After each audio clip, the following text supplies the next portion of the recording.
Today, we are looking at some of the best legendary single-player games that are worth revisiting. Let's get into it. Titanfall 2. If you've ever liked any shooter ever, you have to play this. I know people mostly remember it for the crazy multiplayer movement, and yeah, wall running and sliding around at 200 miles an hour feels amazing. But the real magic is that campaign. Like, no joke, this is one of the best single-player FPS campaigns ever made. You play as a regular soldier named Jack Cooper, and early in the game, you end up paired with a Titan, a giant robot named BT-7274. It starts off simple, just you trying to survive and learn how to control this powerful mech. But the cool thing is how the relationship between Jack and BT grows over time. It's not cheesy or forced. It's done in a way that feels natural. BT has a dry, robotic way of talking, but the way he slowly becomes more protective and human in a way is what makes the story feel special. By the time the credits roll, you're actually attached to him, and that's not something you expect from a game like this. Now, let's talk about the gameplay. The movement system in Titanfall 2 is insanely smooth. You can wall run, slide, double jump, and chain all of it together like it's second nature. It makes combat super dynamic. You don't just run and shoot, you're constantly zipping around, looking for better angles, and it makes every fight feel like a playground. You feel in control and it never gets old. But the campaign doesn't just rely on that. Every level is built around a unique idea, and I mean actually unique. One moment you're platforming through factories that are building cities sideways, and the next you're using a time-shifting device to bounce between two versions of the same area. The creativity in each level keeps things fresh the whole way through. You never feel like you're doing the same thing for too long. It's like the game respects your time. No filler, just cool ideas back to back. The visuals still look clean today.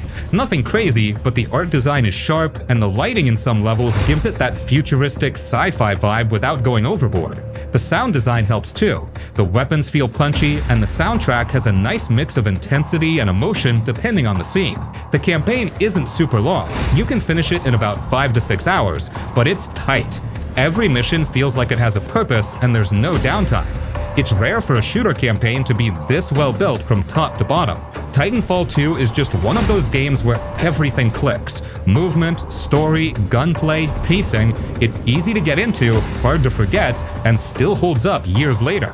If you've never played it, now is honestly a great time to go back. It's one of those single-player experiences that deserves way more credit than it got.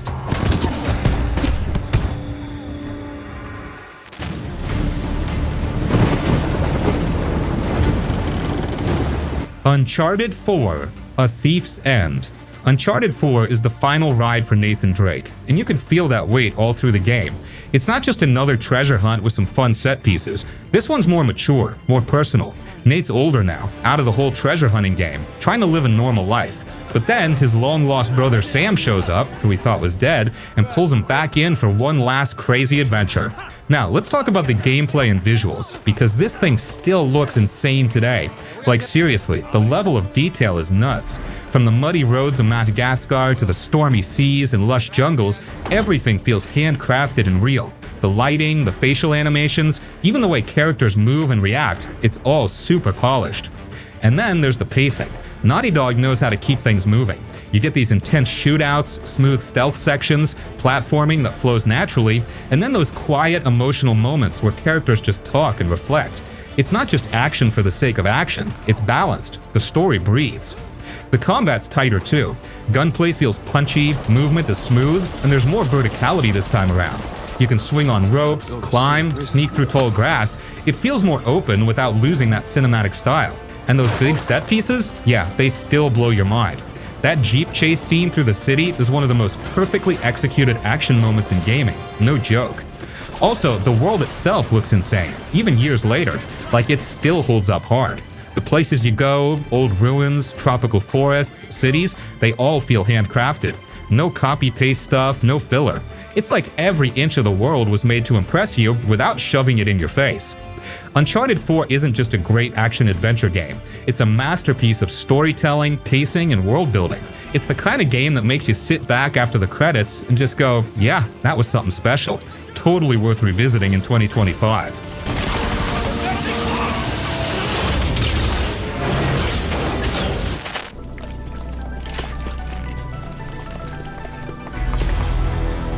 Metal Gear Solid 5, The Phantom Pain.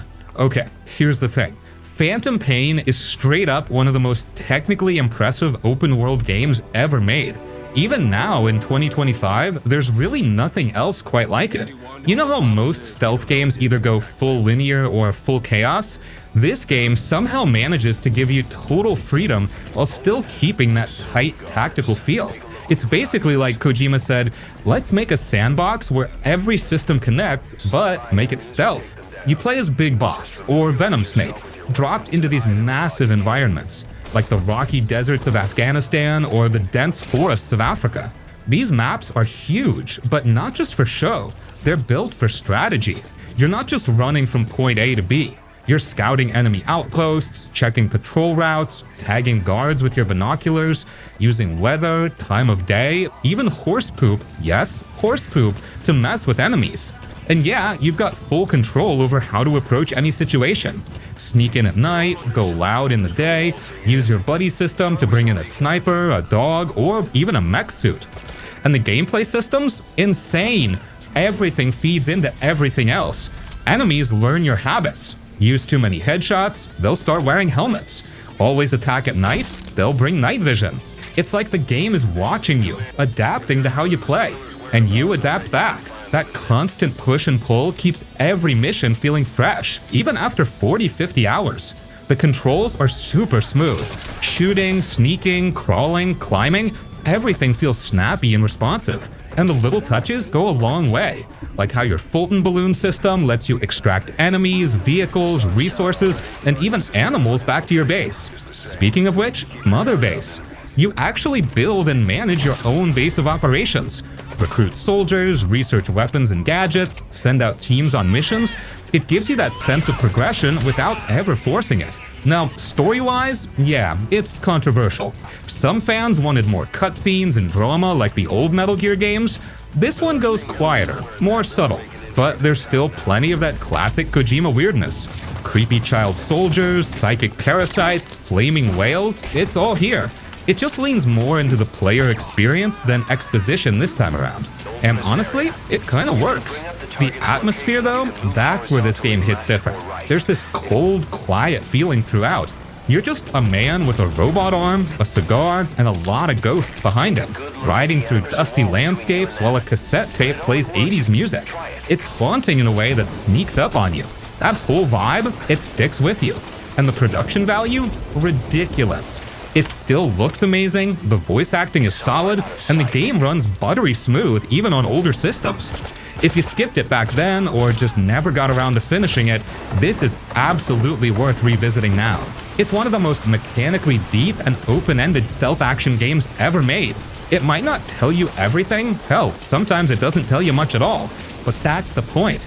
It throws you into its world and says, go make your own war story. And man, what a story it ends up being. Chico, it's me. No!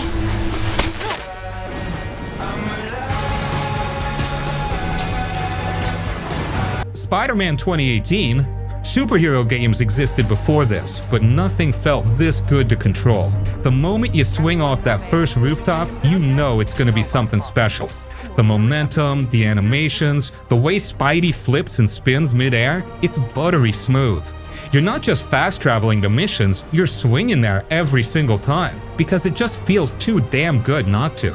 And this version of New York, it's not just a bunch of boxes with windows, it's alive. People wave at you on the street, comment on what suit you're wearing, take selfies with you. It makes you feel like you really live here. The city's got that fall-time glow, golden sun bouncing off glass towers, soft wind flowing between buildings, and little pockets of detail everywhere. Whether you're zipping through Chinatown or chilling on a rooftop in Harlem, there's a mood here. It's cozy, lively, but also cinematic as hell. The open world isn't bloated either. It's filled with side stuff, sure, crimes, backpacks, research stations, but it's fast-paced and easy to knock out. You're never buried under busy work. You do it because it's fun, and it feels like something Spidey would actually be doing during his day. Swing to a robbery, stop a car chase, take a selfie, grab a collectible, then jump straight into a story mission without ever hitting a loading screen. It just flows. Combat? Straight up Arkham style, but speedier. You've got gadgets, air juggles, finishers, environmental takedowns, and you can mix it all up however you like. The suit mods and abilities let you customize your own Spidey style too. Want to go stealthy? Do it. Want to go full web bomb chaos? Also cool. The animations are top tier, and Peter always quips mid-fight, which keeps the energy up. But what really surprised people back then and still holds up now is the story. This is an origin story Peter. He's older, smarter, already been Spidey for years. And that gives the writers room to focus on his relationships, his struggles, and his city. There's drama, heart, humor, and some genuinely emotional stuff that hits hard. The pacing is tight, the villains are great, and the performances feel real. Even if you've already played it once, going back now is still worth it. Especially after playing other open world games that just don't have the same level of polish or flow. This one's different. It's not trying to overwhelm you, it just wants you to feel good, be a hero, and swing your heart out across a gorgeous living city. And it still pulls that off, no problem. Wait, you?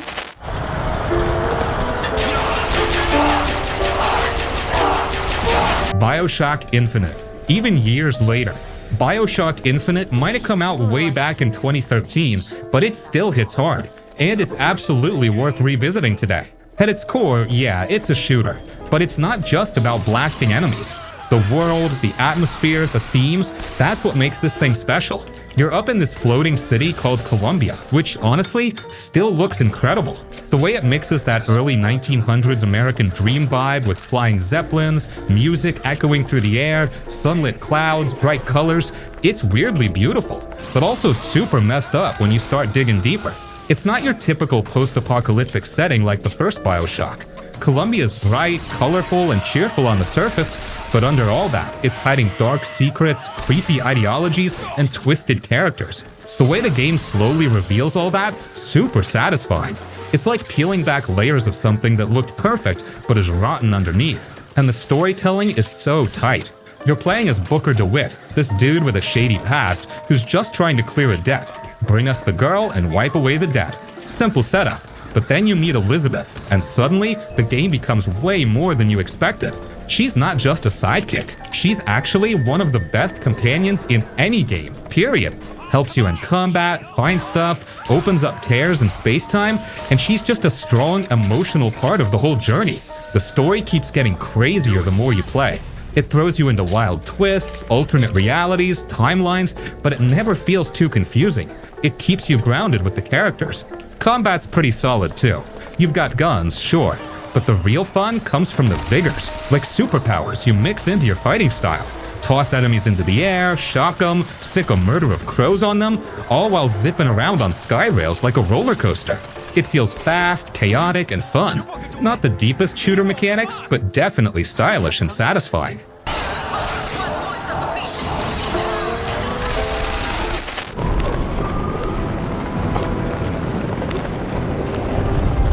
Batman, Arkham Knight. Now this right here, this is peak superhero game. Arkham Knight came out in 2015, and honestly, still one of the slickest, most polished open-world action games out there. Like no joke, this game made you feel like Batman in every single way. First off, Gotham City. This version of Gotham is straight up stunning. Rain-soaked streets, glowing neon signs, thugs chatting on rooftops, all wrapped in that moody, dark tone that makes Batman feel so cool. It's fully open world this time, and man, the atmosphere is just on point. It's not packed with useless bloat either. Every corner's got something going on. Crimes, secrets, Riddler traps, or just the vibe of the city pulling you in. And then there's the Batmobile, which, yeah, some people had mixed feelings about, but it totally adds a whole new layer to the game. You're not just gliding across rooftops anymore, now you're blasting through streets at high speed, using tech mode to fight drones, solving puzzles, breaking through walls. It's like a whole second gameplay system built in. Once you get used to it, it's actually pretty badass. But really, the core combat is where this series always shines. It's that smooth, rhythm-based, counter-heavy fighting that just feels insanely satisfying. Jumping between enemies, knocking dudes out, throwing batarangs mid-combo, using smoke bombs, it never gets old. And Arkham Knight ramps it up by letting you team up with allies like Nightwing or Catwoman for tag team takedowns. So cool. Story-wise, it goes hard. No spoilers here, but it wraps up the whole Arkham trilogy in a big cinematic way. There's psychological stuff going on, tons of familiar faces like Scarecrow, Penguin, Two-Face, Harley, plus a mystery villain pulling strings from the shadows. Even if you think you know where it's going, there are some wild twists in there. Plus, that Joker stuff? Yeah, chef's kiss. And let's not forget the visuals, still holds up like crazy. The rain effects, the city lights, Batman's suit slowly getting damaged, it's all just eye candy. Rocksteady went all out. So, if you played this years ago and kind of forgot how great it was, or if you never got around to finishing it, this is 100% a game worth jumping back into. Still feels smooth, still looks gorgeous, and still delivers that full-on Batman fantasy better than anything else out there.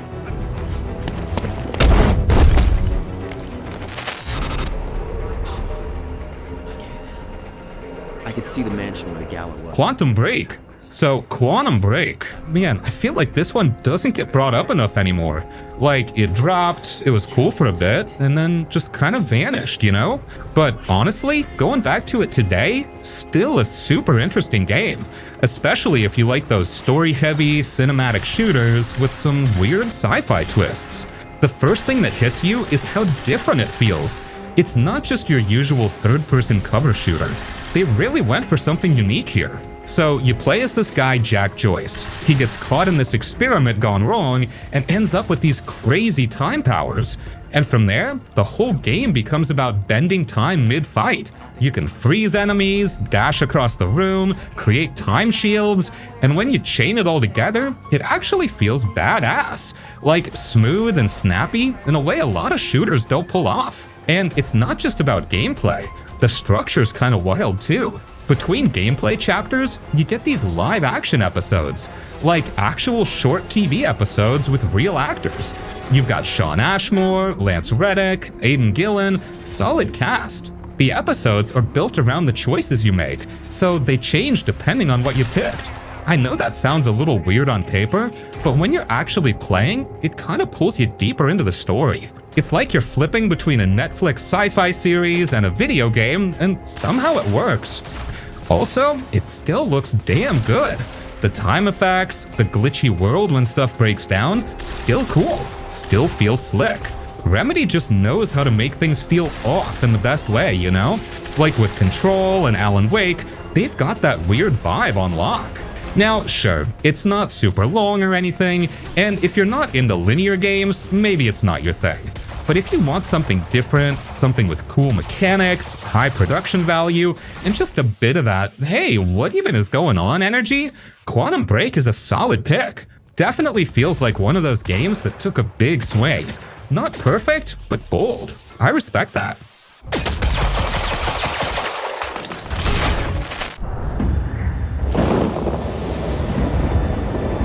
Dragon Age Origins. Yeah, I know, this one's a bit older, but if you're into big, meaty RPGs with a heavy focus on choice, this game still holds up like a damn classic. So here's the deal. You start by picking your origin story, like literally. Human noble, city elf, mage locked up in a tower. Each one plays totally different at the beginning, and that choice actually affects how people treat you the entire game. It's not just a little intro that disappears, it sticks. It's kind of wild how detailed it is, especially for a 2009 game. And then the plot kicks in. The whole kingdom's going to hell thanks to this blight, which is basically a demon zombie apocalypse. You get drafted into this ancient warrior group called the Grey Wardens, who are like the only ones that can stop the big bad. From there, it's a classic BioWare formula. Build your squad, make tough calls, maybe romance someone, maybe piss off a few companions. You know, the good stuff. Speaking of the squad, bro, this cast is stacked. Alistair is your sarcastic bestie, Morrigan is the snarky witch with her own mysterious plans, and then there's guys like Sten, Leliana, Ogren, all with deep backstories and personalities that can clash depending on how you play. And they will argue with you, or leave, or turn on you. It's that kind of game. The gameplay? Okay, yeah, it's a little crunchy and old school compared to newer stuff. It's more tactical, especially if you're on PC. You pause the game, assign moves, manage aggro, all that nerdy RPG combat stuff. But once it clicks, it's really rewarding, and some of the boss fights get intense if you're not prepared. But the real star of the show is the writing. The world of Ferelden feels lived in. It's grimy, political, kinda depressing at times, like Game of Thrones vibes but with more darkspawn. Your choices? They actually matter. Like, major characters can die and stay dead. Alliances can shift. Endings change. It's got weight. So yeah, it's not shiny or modern or super fast-paced, but Dragon Age Origins is still one of the best written and most reactive RPGs ever made. It respects your decisions in a way that a lot of newer games just don't. If you want a rich fantasy world where your actions actually shape the story, this is it. Just maybe install a few mods to clean up the visuals. That 2009 jank is real.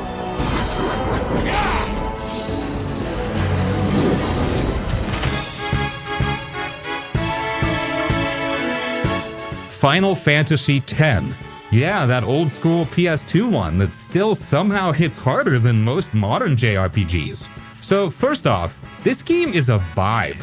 You're thrown into this colorful tropical world called Spyra, and right away, it just feels different from most fantasy stuff. Like, it's not all castles and forests, it's beaches, temples, ancient tech, and a weird religious system that kinda controls everything. It's got a chill, peaceful vibe at first, but under the surface, super dark. You play as Titus, we still don't know, this flashy sports star who gets yeeted out of his high-tech city into this totally different world. He's confused, we're confused, it's kind of the perfect setup. From there, you meet Yuna, a summoner on this pilgrimage to basically sacrifice herself to save the world from this massive monster called Sin. Yeah, no pressure. The crew you roll with? All unique as hell. Wakka's your lovable dumb jock, Lulu is the goth queen of magic, Auron is the coolest mentor ever, dude's like a samurai dad, and Riku brings the chaos energy. It's such a strong party, and the way they all bounce off each other feels natural, funny, and emotional when it needs to be. Combat is turn-based perfection. None of that wait around and mash buttons nonsense. Everyone has a purpose. Like Titus is fast, Auron smacks armored dudes, Lulu nukes magic weak enemies. Swapping party members mid-fight feels smooth and smart. It just works. And let's not forget the Sphere Grid. It's this weird board game leveling system that lets you slowly move characters through different stat paths. At first, it's like, what? But once you get it, it's super addicting. But man, the story is where it hits. At first, it's this kinda upbeat fantasy road trip, but as you dig deeper, it gets heavy, like existential crisis heavy. It tackles death, faith, cycles of destruction, letting go. It sneaks up on you. And the ending still wrecks people 20 years later. This is it. Coastal road to get there. Alan Wake Remastered. Let's get into Alan Wake Remastered, aka, what if a horror novel came to life and started beating the crap out of you with a flashlight? So picture this, you're Alan Wake, a best-selling author who hasn't written a word in years. Burnt out, frustrated, kinda washed. His wife drags him on a getaway to this quiet little town called Bright Falls. You know, just a peaceful, wholesome, middle-of-nowhere mountain town. Except, nope, she goes missing almost immediately, and everything spirals into full-on psychological horror mode. The game feels like a playable Stephen King book, but like the weird ones. The whole town's hiding something, people act off, shadows literally come to life, and you start finding pages of a novel you don't remember writing. But the freaky part is, the stuff in those pages starts happening for real. Like, you read it, then boom, it plays out minutes later. Total brain trip. Gameplay-wise, it's not your average shooter. Your main weapon isn't just a gun, it's light, like literally. Enemies are covered in this dark fog, and you gotta burn it off with your flashlight before you can even touch them. It's tense, it's moody, and when you're low on batteries or flares, and there's 5 shadow dudes creeping up on you in the forest at 3 AM, yeah, panic mode hits hard. The whole vibe is what makes this game. It's dark, but not gross. Creepy, but not gory. It leans more into suspense and mystery, like you're flipping pages of a horror novel while someone whispers weird crap in your ear. The town of Bright Falls? Easily one of the best spooky settings in gaming. So many creepy forests, foggy roads, and broken down cabins where you're just begging for daylight to show up. And since this is the remastered version, everything's cleaned up. Better visuals, smoother controls, still that same eerie late-night TV show kind of storytelling. Honestly, it still holds up today, especially if you're into moody, slow-burn thrillers instead of cheap jump scares. Mrs. Wake! Your keys! The wall. Escort through the solitary wing must be scheduled in. Dishonored.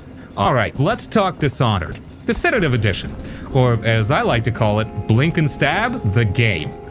So you play as Corvo, the royal bodyguard turned wanted fugitive after being framed for a murder you didn't commit. Classic setup. But what makes this game pop is how you get to decide how the story plays out. Not through dialogue choices or whatever, but by how you actually play it. Sneaky ninja ghost? Sure. Brutal stabby chaos machine? Also works. Never kill a single person? Yep, that too.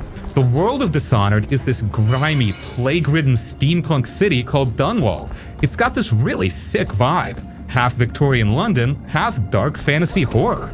Rat swarms, tall boys, those creepy mech stilt guards, oil-powered tech, and weird cult energy just baked into every corner of the map. It's super atmospheric, like the kind of place you want to explore, but also kind of want to leave immediately. But the real fun is the powers. You get these wild supernatural abilities from this mysterious dude called the Outsider. Stuff like teleporting short distances, blink, freezing time, possessing rats or guards, summoning swarms. It's nuts! And mixing them with the environment or gadgets, that's where the game shines. You could freeze time, possess a guard, walk him into his own electric gate, unfreeze time, and boom, creative chaos. Or do none of that. Sneak through every level without being seen, knock people out gently, and ghost your way through the whole story like a legend. The game doesn't judge, but it does change the story depending on your choices. More chaos? The city becomes darker, more miserable. Low chaos? Things stay a bit more hopeful. The Definitive Edition just takes all that and polishes it up. Includes all the DLC too, which adds more lore and missions, including the story of Dodd, the guy who actually did the murder you got blamed for. That extra perspective makes the whole world feel richer.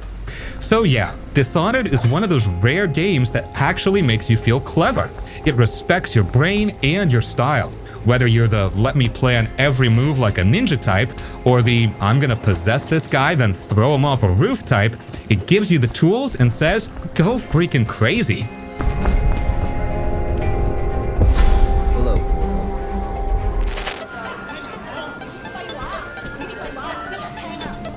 Sleeping Dogs.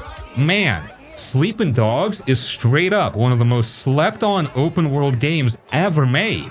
And I don't say that lightly. This game came out in a time when people were already kind of burnt out on open world GTA style games, right? Everyone was doing big maps, crime stories, carjackings, same old checklist formula. But Sleeping Dogs hit different. First off, that Hong Kong setting? Dude, nobody was doing that. It's not just the looks either, though that neon-drenched nightlife is so fire. It's the feel of the city. You can tell they actually cared about capturing the culture, the language, the energy. You've got street food vendors yelling at you, packed alleyways, those little overpasses with neon signs everywhere. It's dense, it's loud, and it's alive in a way most games just don't get right. The way it leans into the crime drama stuff feels like you're living inside an old-school John Woo movie. And let's talk about that story, man. You play as Wei Shen, this hard-ass undercover cop who's diving deep into one of the deadliest triad gangs in the city. But it's not black and white, and that's what makes it good. You're trying to do the right thing, but the more time you spend with these criminals, these guys who start treating you like family, the blurrier it gets. Wei isn't just your average tough guy protagonist either. The dude goes through it. Loyalty, betrayal, guilt, violence, it eats away at him as things escalate. Some of the cutscenes genuinely hit hard. But alright, here's the meat of it. The combat. My god.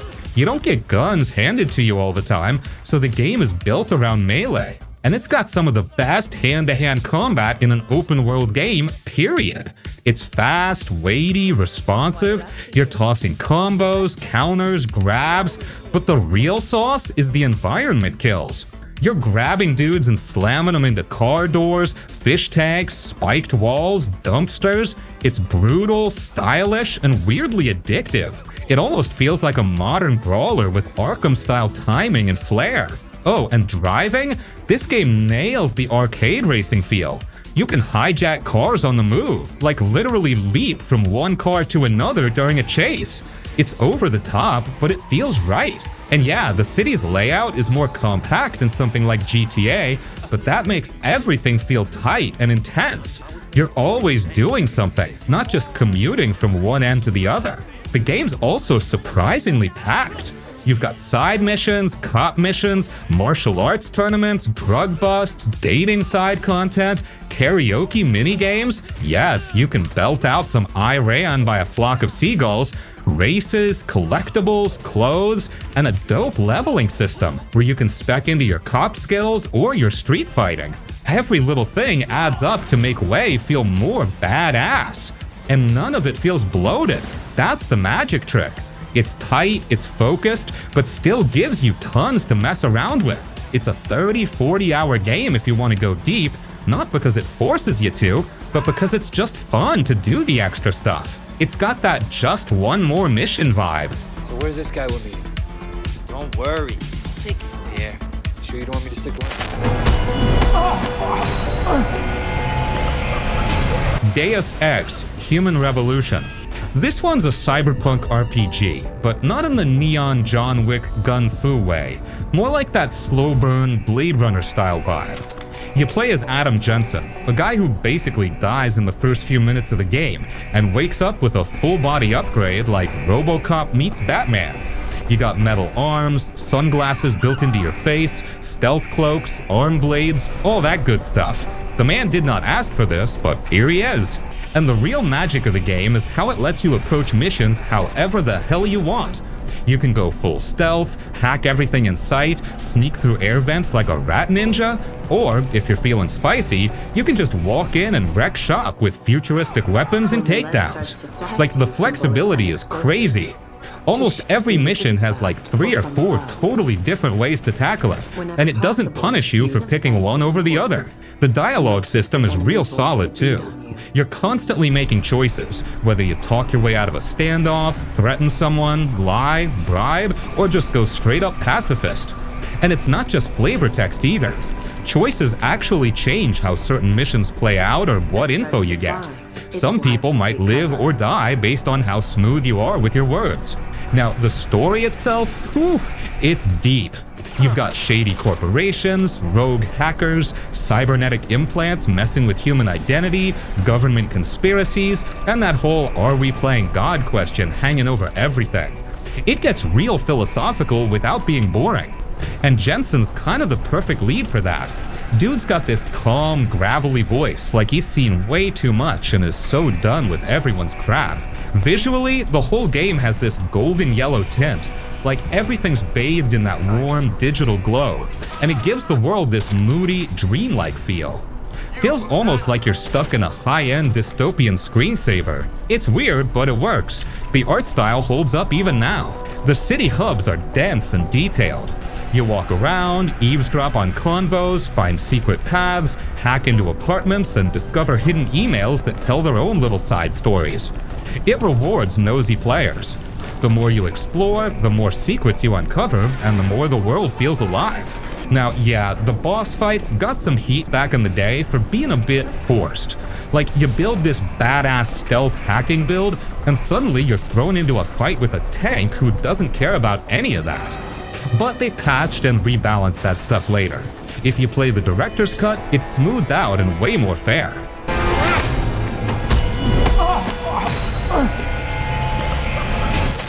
I'm Detective Phelps of the LAPD.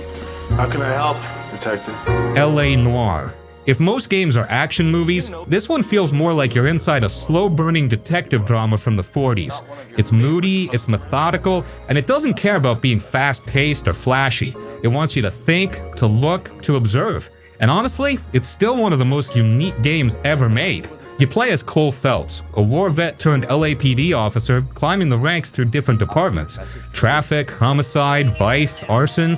Each desk has its own types of cases, and they feel straight out of an old-school noir film. You're not just shooting guys or chasing bad guys, though yeah, that happens too. The heart of the game is all about solving crimes. And this ain't your usual press X to investigate kind of thing. You actually walk around crime scenes, inspect bodies, flip over bloody objects, check ID cards, sniff out clues, then go question people about what you found. And here's where the game gets real interesting. It uses facial capture tech that was way ahead of its time. You're watching suspects' faces for little twitches, sideways glances, smirks, and you gotta decide if they're telling the truth, hiding something, or straight up lying. Like, it makes you pay attention. You can't just skip dialogue or speed through scenes. You need to listen and read people. Some cases really make you second guess yourself too. You might arrest the wrong person if you're not careful. It's bold for a game to let you mess up like that, but it adds to the realism. And that setting's so damn good, atmospheric and immersive. The 1940s Los Angeles map is huge, but not packed with random side stuff like a modern open world game. It's more about soaking in the atmosphere. You're driving those old cars through wide streets, passing diners, movie theaters, all with that jazzy soundtrack humming in the background. You feel like you're in an old film, no joke. Now, yeah, the shooting and driving parts are a little stiff, that's just how it is. You don't come to this game for tight action gameplay. It's more about the vibe, the story, the characters, and that detective work. And the cases themselves? Some are simple, others get real dark, like real dark. There's one involving missing kids that'll mess with your head. Rockstar didn't hold back. But what really makes it special is how different it is from everything else. Even now, there's still nothing quite like LA Noire. It's not perfect. Cole can feel a little too cold sometimes, and the interrogation system can be frustrating, but man, the ambition is insane. We can put the driver in front of a judge in less than a week.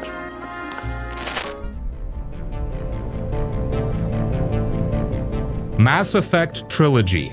The Mass Effect Trilogy is like sci-fi gaming royalty. It's not just some space shooter, it's a full-blown space epic where you actually feel like the main character in your own Star Wars type saga. You start off as Commander Shepard, and what makes it crazy, you carry this one character across all three games. Your choices, your relationships, your failures, they follow you. Like, you mess up in part 1, it can seriously bite you in the ass by part 3. Let's talk about the world first, or should I say galaxy. There's just so much to explore. Different alien species, politics between planets, shady corporations, ancient tech, all woven together in a universe that actually feels lived in. The lore is so detailed it could be a whole book series, but it never feels like it's shoving it down your throat. You just get immersed. Gameplay-wise, yeah, the first game feels a bit stiff now, but it still has charm with its RPG roots. Then Mass Effect 2 comes in like bam, trims the fat, tightens the combat, brings in the suicide mission, and suddenly you're in one of the most intense sci-fi stories ever told. ME3, that's when everything blows up. Emotionally, literally, politically, you feel the weight of all your choices from the past 2 games, and it hits hard. But above all, the characters are what make the trilogy unforgettable. Garrus, Tali, Liara, Rex, Loranda, Payne, Mordor, these aren't just NPCs, they're legit people you grow to care about. Your crew becomes your family. You party with them, argue with them, even romance them if you want. And when things go down, you feel it deep. There's stuff that happens later that straight up punches you in the gut. And dude, the music? That soundtrack sticks in your brain for life. That lonely, futuristic piano theme from the original Mass Effect still hits. Now yeah, the ending of ME3 got a lot of heat back then, but playing the trilogy now, especially with the Legendary Edition where they cleaned it all up, the whole journey is so damn worth it. It's the build-up, the relationships, the moments where you just stop and go, damn, I did that.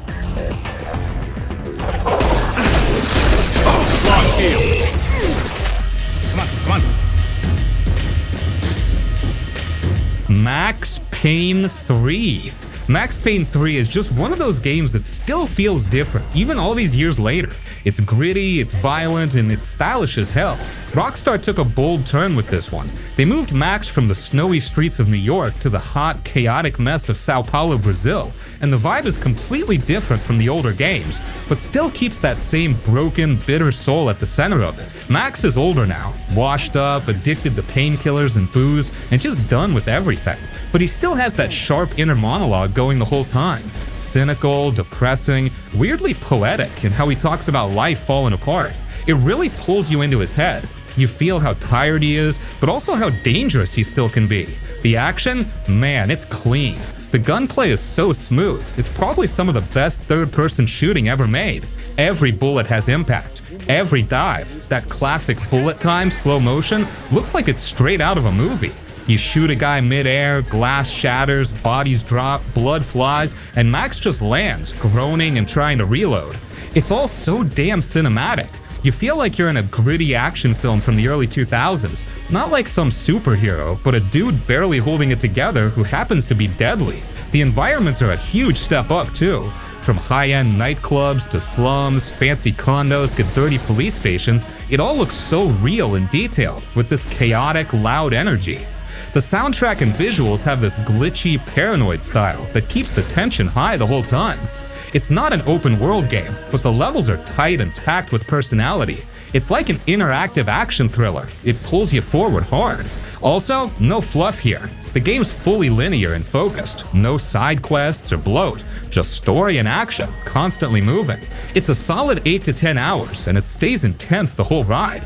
Doesn't drag, doesn't try to pad anything, just raw, focused storytelling and shooting. It's kinda wild that Rockstar hasn't gone back to Max Payne since then, because even now, Max Payne 3 holds up, maybe even better than most shooters today. It's got that old school games used to take risks vibe, and that makes it 100% worth revisiting.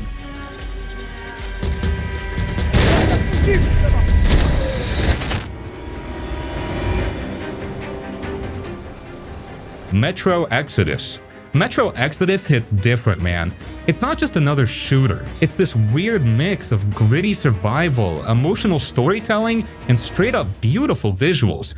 Like, it's dirty and raw, but also weirdly peaceful at times. You're out there in this ruined world, but it's not all just gray rubble. Sometimes you're walking through snowy forests or riding a train under a golden sunset, and it feels kinda hopeful, but also sad as hell. Your plan is Artyom again, the guy who still believes there's life out there beyond the metro tunnels of Moscow. So this time, you're leaving the underground. You're on this train with your wife Anna and a bunch of soldiers, just traveling across post-apocalyptic Russia, season by season. And that whole journey thing, that's the heart of the game. It's not just shooting monsters and bad guys, it's about trying to find a place to live, like properly live. And while the game opens up a bit more compared to the older Metro games, it never turns into some bloated open world. You get these semi-open areas, yeah, like a swamp, a desert, a snowy forest, but they're still super focused. Every spot feels handcrafted, full of little stories and details. You'll stumble upon broken down churches, creepy cult hideouts, or wrecked train cars with notes and diaries telling you what went down. It's all super immersive. Combat's brutal too. Ammo is scarce, guns feel loud and messy. You gotta clean your weapons, you craft stuff on the fly, you sneak around in the dark, and if you mess up, it turns into chaos fast. It really makes you feel like you're out there struggling to survive, not some superhero mowing down waves of enemies. Even the monsters are freaky, like you're always one step away from disaster. But honestly, the human stuff hits the hardest. The conversations with your crew around the train, the quiet moments with Anna, the campfires, the guitar playing, all of it builds this vibe that makes you care. And it's all fully voiced too. The cast feels real. You want these people to make it. And when the emotional punches come, they hurt. The game doesn't hold back. It'll break your heart and still give you hope in the same breath. It's that kind of journey. If you want a shooter with soul, like something that's more than just bang bang, Metro Exodus is that game. It's heavy, beautiful, scary, and oddly peaceful. A real standout that still holds up today.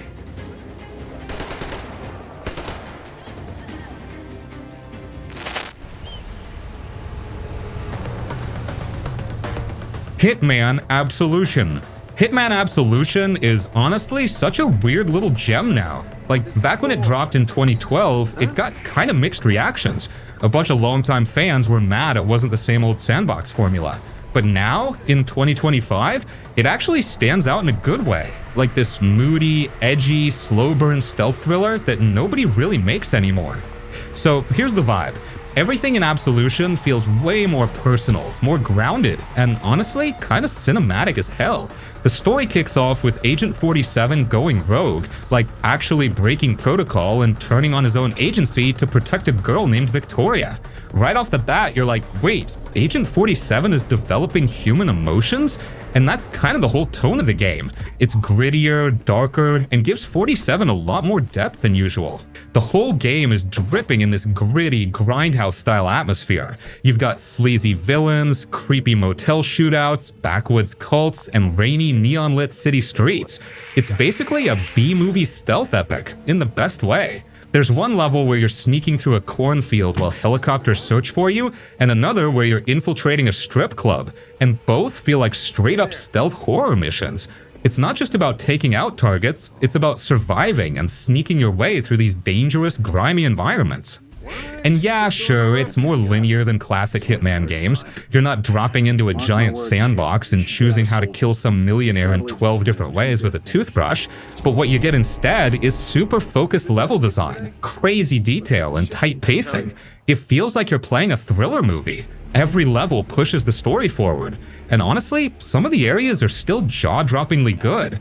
The Chinatown crowd level still looks amazing, even today. The way the engine renders people and light, beautiful, still holds up. What's kinda wild is how Absolution aged like wine. Back then, it was the weird one. Now, it's got this cult following.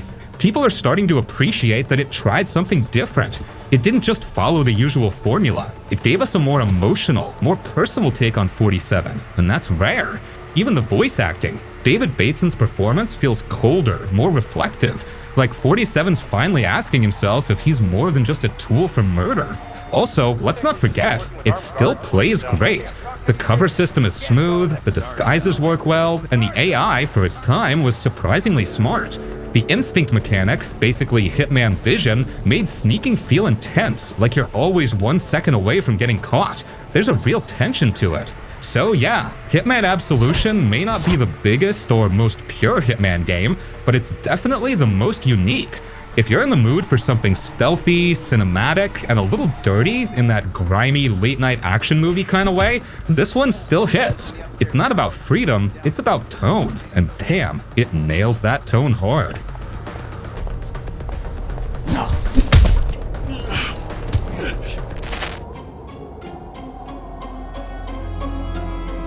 Until Dawn. Until Dawn is one of those games that just nails the interactive horror movie vibe. Like, it straight up feels like you're playing through a late-night teen slasher flick, but you're actually in control of who lives, who dies, and how the whole thing plays out. It's cheesy in all the right ways, but also genuinely creepy and intense when it needs to be. You've got 8 characters, classic horror movie group, jocks, nerds, mean girls, all of it, stuck in a remote snowy mountain lodge. The setup's simple, but it gets twisted fast.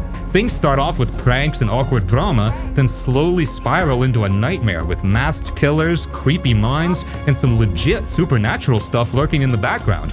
You think it's one kind of horror story, and then it flips the script halfway through. What makes it so fun is how every single choice you make really matters. Like, not in that fake choose-your-own-pathway a lot of games do. People can die because you missed a QuickTime event, or because you chose the wrong hiding spot, or even because you didn't shoot someone when you should have. You'll constantly second-guess yourself, and that's the beauty of it. You feel the tension, and it makes everything way more personal. Visually, it still looks great today. The lighting, facial animations, and snowy mountain vibes all feel super polished. almost like watching a high-budget horror show. And yeah, the characters are kinda tropey, but they're meant to be. It's part of the charm. Plus, the game actually gives them depth the more you play. Some characters you might hate early on actually grow on you, depending on how you handle their story.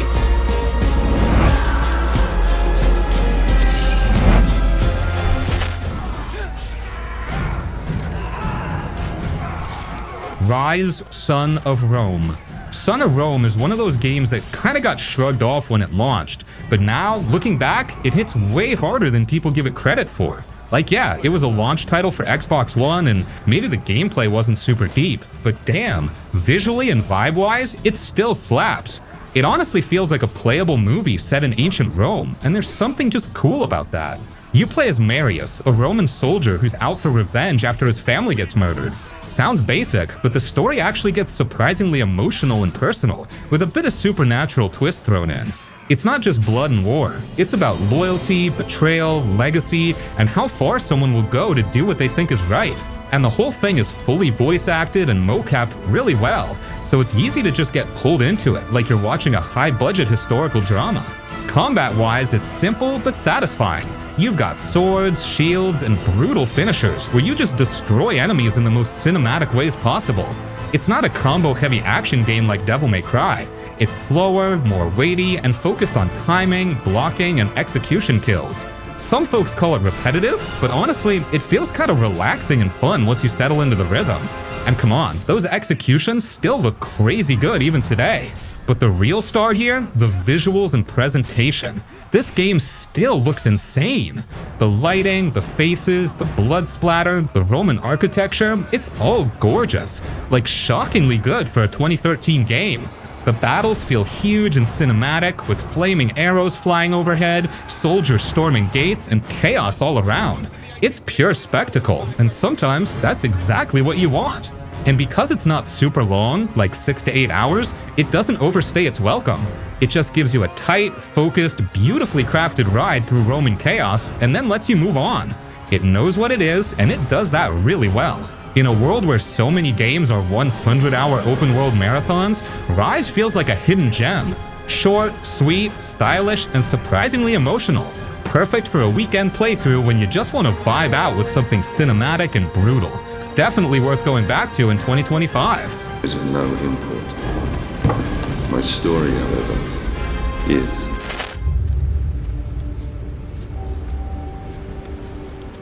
Middle-earth: Shadow of Mordor. Middle-earth: Shadow of Mordor is one of those games that came out of nowhere and surprised pretty much everybody. Like, you hear Lord of the Rings spin-off game and think it's gonna be some average license thing, but this one actually went all in, with slick gameplay, great visuals, and a world that felt dark, raw, and way more brutal than the movies. You play as Talion, a ranger who's basically been cursed to live with a wraith inside him. That combo gives him badass ghost powers alongside regular sword skills. It's this blend of stealth, parkour, and straight-up slicing through orcs that feels super fluid, kinda like if Assassin's Creed and Batman Arkham had a baby in Mordor. But the real genius thing that makes this game stand out is the Nemesis system. It's wild. Every enemy orc has a name, a rank, a personality, and if they kill you, they get promoted and remember you. So imagine getting smacked down by some random grunt, and the next time you see him, he's got a scar on his face and is trash-talking you for round 2. It makes the world feel alive, like you're shaping the hierarchy of Mordor just by playing. You start building rivalries and grudges. It's personal in a way most games never even try. Visually, the game still looks solid even today. Mordor is all gloomy and gross, but there's this gritty beauty to it. You're constantly sneaking through fortresses, jumping off cliffs, and setting everything on fire. It never feels static or boring. And as the game goes on, you unlock more ghost powers that make you feel like an unstoppable, mythic force in nature. The story is darker than your average fantasy, too. It's not about elves and hope and saving the world. It's about revenge, about being broken and choosing what to do with your rage. Talion isn't some happy hero. He's a dude who's lost everything, and now he's tearing through Sauron's army from the inside out. That edge, that mood, it gives the game a different flavor from the usual fantasy stuff. So yeah, Shadow of Mordor might not be the biggest or flashiest game on paper, but it totally earns its spot as a legendary revisit. It's still fun as hell to play, still unique with that Nemesis system, and it kicked off a whole new wave of open world design. Definitely worth going back to, especially if you missed it the first time.